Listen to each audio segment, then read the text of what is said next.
Hey guys, it's Alicia here with an update on our bathtub that we used the Rustoleum tub and tile refinishing kit on.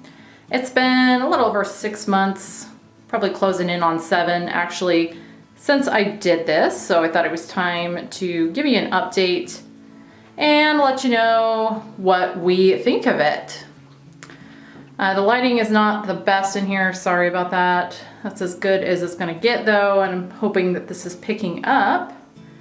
But before I tell you what I think of this, after 6 months, let me just give you a little bit of background on how it's been used in the last 6 months. This is my son's bathroom, so he's pretty much the only one that uses this bathtub and shower. So it gets a decent amount of use, but it's not getting use by a whole family.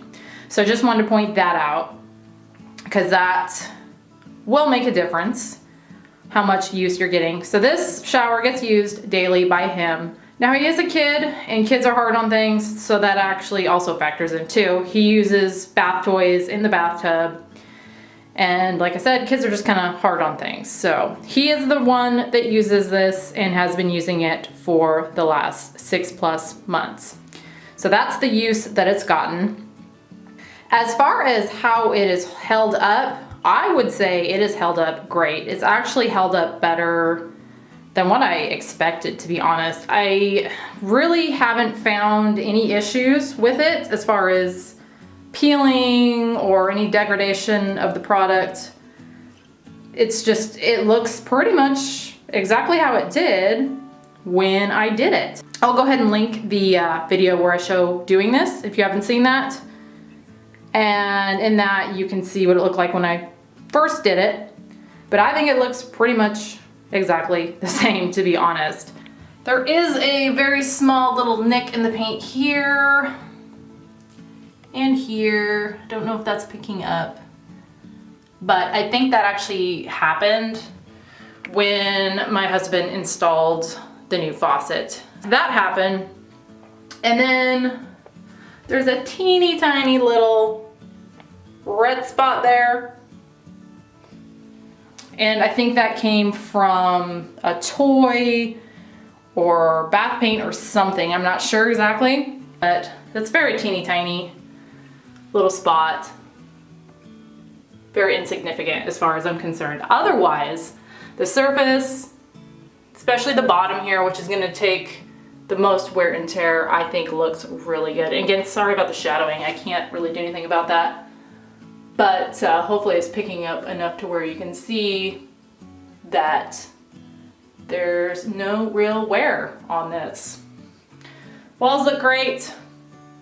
I just think it looks great all the way around, to be honest. I'm very impressed with it so far.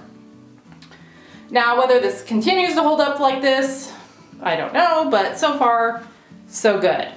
So a couple pointers I wanted to give to anybody that does this. First, as I said, my son is the one that uses this, and he uses things like bath bombs and bath paint, that kind of thing.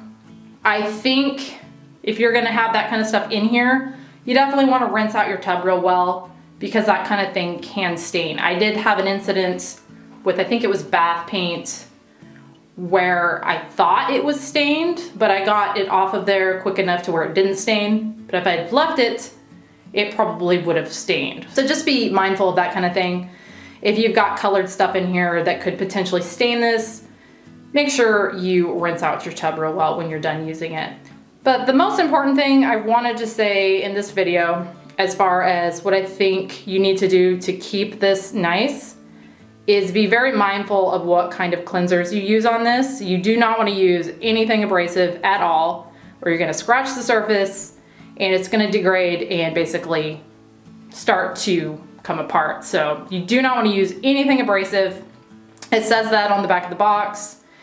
And I have not used anything abrasive as far as cleaners. And then as far as like things to clean with, I usually will use a sponge. I'll show you real quick what I use. I just use a basic sponge. And I don't use this side here, the scratchy side, because I don't want to scratch it. Now this says, I think this is Scotch-Brite pad, and it says it's not abrasive, but I don't trust that. So I do not use this side, I just use the sponge side, or just a plain old sponge. And then for cleaner, what I have been using, Scrubbing Bubbles, or this Dawn Power Wash. Now, I like the Power Wash because it's really easy to just spray on, but you could also just use regular Dawn dish soap in some hot water. But like I said, this one's really easy to use. So is this. They both work really well. Now, there are other non-abrasive things that you can use. These are just the two that I use. Just make sure you're not using something abrasive. I cannot stress that enough. And you will be good. But these are my two favorites for cleaning this. Overall, we're really happy with it. I'm really glad I did this. It was a super cheap way to completely update the bathtub and shower. Again, if you want to see how I did this, I will link that video up above and down below. But all in all, I would recommend this product, especially when a kiddo has been using it and it is holding up to him. I think that's a good testament to the durability of this stuff. But anyway, that is my update on the Rustoleum Tub and Tile Refinishing Kit. I hope you guys enjoyed. Thank you as always for watching, and we'll see you in the next one.